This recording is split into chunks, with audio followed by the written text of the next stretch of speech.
Ġew inawgurati 10 toroq ġodda fiż-żona magħrufa bħala l-Blata l-Għolja fil-Mosta. Minkejja li dawn it-toroq huma residenzjali u għalhekk jaqgħu taħt ir-responsabilità tal-Kunsill Lokali tal-Mosta, dawn it-toroq saru mill-Gvern ċentrali permezz tat-Transport Malta bħala parti mit-twettiq tal-programm elettorali. Għall-inawgurazzjoni ta' dawn it-toroq kien hemm preżenti il-Ministru għat-Trasport u l-Infrastruttura Joe Mizzi.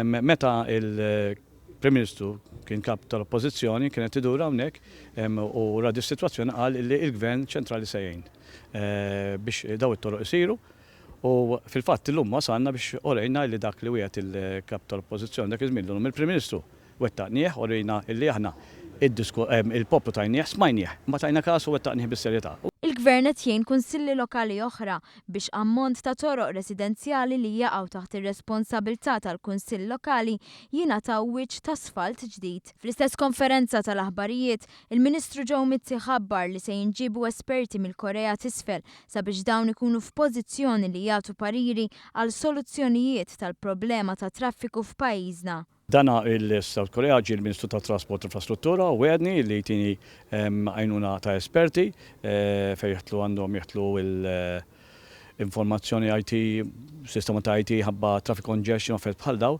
u anki fuq għajnuna oħra teknika fej għandu xestlu toroq. Il-Kunsillier Laburista Alex Muscat qal li fadal ma' 80 triq residenzjali oħra fil-Mosta li jridu jingħataw wiċċ ġdid. Is-Sindku Nazzjonalista Edwin Vassallo faħħar l-inizjattiva tal-Gvern.